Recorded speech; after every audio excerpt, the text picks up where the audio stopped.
Hi నమస్తే అందరికీ. మేము వచ్చేసి హైదరాబాద్ టీం ఇది. సో చాలామంది అల్లు అర్జున్ మొన్న కోర్టు ఇష్యూలో చాలా కాంట్రవర్సీ అండ్ ఫ్యాన్స్ లేరు, ఎవరు రియాక్ట్ అవుతలేరు అని చెప్పారు. సో మా హీరో గారు చెప్పిన మాట మీద చట్టాన్ని మనం గౌరవించాలి కాబట్టి, అలాగే ఫ్యాన్స్ అందరం కూడా మా హీరో మాట మీద మేము చట్టాన్ని గౌరవించి ఎక్కడ ఏం అంటే గొడవలు చేయకుండా నిదానంగా ఉన్నాం. చాలామంది నెగిటివ్గా మాట్లాడుతున్నారు. సో ఎప్పుడు మేము అల్లు అర్జున్ కోసం ఎక్కడ రావడానికి కానీ ఎక్కడైనా మేము ముందుంటాము. సో ఇది అల్లు అర్జున్ హైదరాబాద్ టీం నుంచి అందరం మాట్లాడుతున్నాం. మాలకి మర్యాద ఇవ్వాలి. మనం మాల నుండి కూడా నువ్వు అట్లా దౌర్జన్యంగా చేయడం చాలా చాలా తప్పు స్వామి. మేము కూడా మాలలు ఉన్నాం, ఒక 300 మంది వరకు మేము మాలలు ఉన్నాం. అట్లా మేము చేయాలనుకుంటే చాలా చేయగలుగుతాం. కానీ మేము మాలను పట్టుకొని చెప్తున్నాం, ఇది చాలా చాలా తప్పు. దీన్ని మా అల్లు అర్జున్ అభిమానులం ఖండిస్తున్నాం. ఇట్లాంటివి చేయడం తప్పు స్వామి. నీ మాల మీద ఒట్టేసుకొని చెప్పు స్వామి. నువ్వు ఒక్కరిని అరే అనడమే తప్పు, నువ్వు అంతగానం ఇట్లా చేయడం చాలా తప్పు స్వామి. మేము దీన్నే అడుగుతున్నాం. కానీ మా అన్న చెప్పిండు కాబట్టి మేము ఏం చెప్పడానికి కూడా మేము ముందుకు రాలేము. ఇప్పుడు చెప్తున్నది ఏంటంటే ఇది చాలా చాలా తప్పు. ఇట్లాంటివి చెయ్యొద్దు స్వామి. మనం మాలలు ఉన్నాం, అయ్యప్ప మాలలు ఉన్నాం. ఆ 41 రోజైనా మనం మంచిగా ఉందాం. ఇట్లాంటివి ఎందుకు స్వామి? ఒక్కోళ్ళ మీద ఇట్లా చెయ్యడం తప్పు. అలాంటిది అన్న మీద చేయడం మరీ మరీ తప్పు.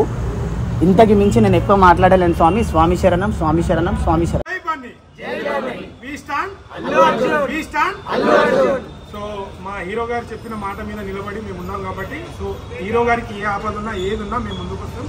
కానీ ఆ రోజు చాలా అంటే తెలిసి చేసిరా తెలియక చేసిరా అనేది జనాలు అయితే చాలా మంది చూస్తున్నారు. ఎందుకంటే మన తెలంగాణలో ఒక ప్రభుత్వంకి అండ్ ఇంకోటి మల్లన్న గారు అంటే ఒక సినిమా రిలీజ్ అయ్యి సెన్సార్కి వెళ్ళి వచ్చి 1500 కోట్లు కాదు 1700 కోట్లు కలెక్ట్ చేసిన తర్వాత కూడా సినిమాని అబ్జెక్షన్ చేస్తున్నారు. అంటే మన తెలంగాణలో ఎలాంటి రాజకీయ నాయకులు ఉన్నారో మనం ఒకసారి ఆలోచించుకోవాలి.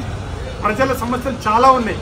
మొన్న హాస్టల్లో 57 మంది పాయిజన్తో అలా జరిగింది. వాళ్ళని ఎవరు ఆదుకోలేరు. మొన్న హైడ్రా వచ్చిన తర్వాత ఒక పాప, చిన్న పాప, తను ఏడిస్తే ఆ కళ్ళు కనిపించలేదా? సో ఇదంతా ఒక అల్లు అర్జున్ గారి మీదనే చేయడం అనేది ఎంతవరకు కరెక్టో జనాలలో చాలా నెగిటివ్ వెళ్ళింది. సో అక్కడ జరిగింది ఏంది? సో ఇంకోటి ఇప్పుడు మొన్న కోర్టులో ఏంటంటే డిఫరెంట్ టైమింగ్ వస్తున్నాయి. సో మీరు టైమింగ్ కాకుండా చాలామంది యూట్యూబ్ ఛానల్స్ కానీ చాలామంది వేరే అదర్స్ ఫ్యాన్స్ కానీ మీరు నిజం తెలుసుకోకుండా ట్రోల్ చేయాలి కదా, దొరికింది కదా విమర్శ చేయడం అనేది కరెక్ట్ కాదు అది.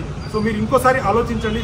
ప్రెస్ మీట్ పెట్టి సో ఫ్యాన్స్ అంటే ఎంత ఇష్టమో చెప్పారు. ఎందుకు రియాక్ట్ అవ్వడండి హీరో? సో చిరంజీవి గారు ఫ్యాన్స్కే అయినప్పుడు వెళ్ళి ఆదుకున్నాడు, వైజాగ్లో వెళ్ళి ఆదుకున్నాడు. మన పవన్ కళ్యాణ్ ఫ్యాన్స్కి 2 లక్షలు ఆదుకున్నాడు. సో అలాంటిది మన ఫ్యాన్స్కి అయితే ఎందుకంటే వాళ్ళు కేసు పెట్టారు కాబట్టి కోర్టు పరిగణనలో మనం వెళ్ళొద్దు. సో దాన్ని అందుకని చెప్పి ఆల్రెడీ చెప్పారు, నాకు పర్మిషన్ ఇస్తే నేను వెళ్ళి చూసొస్తాను.